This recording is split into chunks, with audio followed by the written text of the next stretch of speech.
आपका हमारी आध्यात्मिक यात्रा में हार्दिक स्वागत है। आप सुन रहे हैं शिव महापुराण, जो सनातन धर्म के ही अनमोल ग्रंथों में से एक है। इस श्रृंखला में हम आपके लिए ही इस दिव्य ग्रंथ के प्रत्येक अध्याय का शाश्वत पाठ प्रस्तुत करेंगे। आइए इस ज्ञान और धर्म की ही यात्रा को आरंभ करें। भगवान महादेव की महिमा और उपदेश से ही सजी इस पावन कथा के साथ ही ओम नमः शिवाय। तीसरा अध्याय, अत्रि अनुसुईया तर्पण। सूत जी बोले कि चित्रकूट में ब्रह्मचारी में ही ब्रह्मा जी ने मत गजेंद्र नामक लिंग स्थापित किया और यह भी पूर्व दिशा में सब वरों को ही देने वाला है तथा कोटिस नामक लिंग भी वही है। फिर गोदावरी नदी के पश्चिम दिशा में पशुपति नामक ही शिव जी का लिंग है। उसके दक्षिण दिशा में लोकोपकारी अनुप्रिया को सुखदायक और अत्रि नामक शिवलिंग है, जिसके द्वारा साक्षात शंकर ने अपने अंशों से ही स्वरूप धारण कर ही वर्षा के प्रभाव अभाव में सब मनुष्यों को जीवन दान दिया है।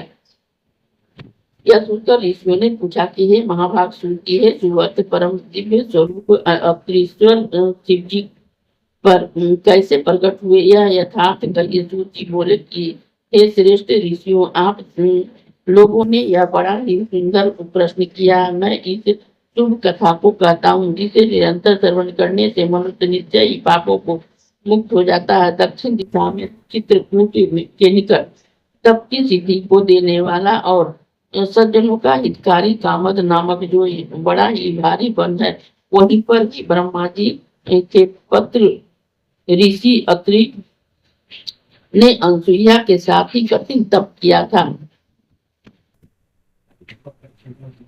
जहाँ पहले कभी दुर्दैव के प्राणियों को सुखदायक 100 वर्ष तक विकट अनावृष्टि हुई, जिससे सब वृक्षों के पत्ते और फल सूख गए थे और नित्य कर्म के लिए भी कहीं पर जल नहीं दिखाई पड़ता था। शीतलता का कहीं नाम भी न था। ऐसी तीक्ष्ण वायु चला करती थी, जिससे पृथ्वी पर अत्यंत दुखदायक महाभयंकर हाहाकार मच गया। तब प्राणियों के इस संकट को देखकर ही अत्रि प्रिया पतिव्रता अनुसुईया ने कहा कि यह दुख मुझसे सहा नहीं जाता है। यह सुनकर आसन पर बैठे हुए अत्रि मुनि प्राणायाम की 3 अभिव्यक्ति और समाधि में लीन हो अपनी आत्मा को स्थित परम ज्योति स्वरूप निर्विकार शंकर जी का ध्यान करने लगे।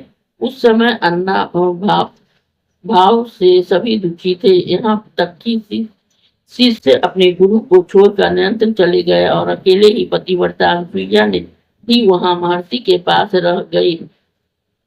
वह नित्य अपने स्वामी से सेवा में रत रहती और उन्होंने ही पार्थिव पूजन भी आरंभ कर दिया, जिसमें से वे मानस उपचारों से ही शिव जी को पूजती और बारंबार भक्ति पूर्वक स्तुति करती थी, जिनसे अपूर्व सौंदर्य को देखकर उसके तेज से व्याकुल दैत्य दानव वैसे ही दूर रहते जैसे अग्नि से दूर रहते थे। इस प्रकार से शिव जी की और भी अपने पति की सेवा करती हुई तपस्विनी अनुसुईया वहां रहती और वैसे ही उनके पति भी अपने कार्य में संलग्न थे और वहां तीसरा कोई भी नहीं था। इस प्रकार जब कुछ काल व्यतीत हो गया तब और ध्यान मग्न ही योगेश्वर चेतना रहित हो गए, तब उनके कठिन तप और अनुसुईया के इस सेवन से देवता और ऋषि तथा गंगा आदि श्रेष्ठ नदियां सप्रेम उनका दर्शन करने आई और उनके तप तथा सेवा को देखकर ही आश्चर्य करती हुई परस्पर कहने लगी कि इन दोनों में कौन श्रेष्ठ है, तपस्वी अत्रि या सेवन करने वाला अनुसुईया। तब सेवा से ही श्रेष्ठ हुई। फिर उन दोनों का महानता को धन्यवाद दे हुए सब जैसे आए थे वैसे ही गंगा और शंकर को छोड़कर ही चले गए। गंगा जी उस पतिव्रता के धर्म से मुक्त हो वहां ठहर गई और बोली कि मैं इस अनुसुईया का उपकार करके ही जाऊंगी और शिव जी भी अपने पूर्ण अंश से वहां स्थित हो गए। यौवन 54 वर्ष व्यतीत हो गए। मुनीश्वर अत्रि इस प्रकार ध्यान मग्न रहे, परंतु अब तक भी दृष्टि न हुई। पश्चात अनुसुईया के इस प्रकार निराहार सेवा से मुनि ध्यानाश्रित रहने पर भी वहां जो आश्चर्य हुआ वह सुन। इस अध्याय के श्रवण हेतु आपका हृदय से धन्यवाद।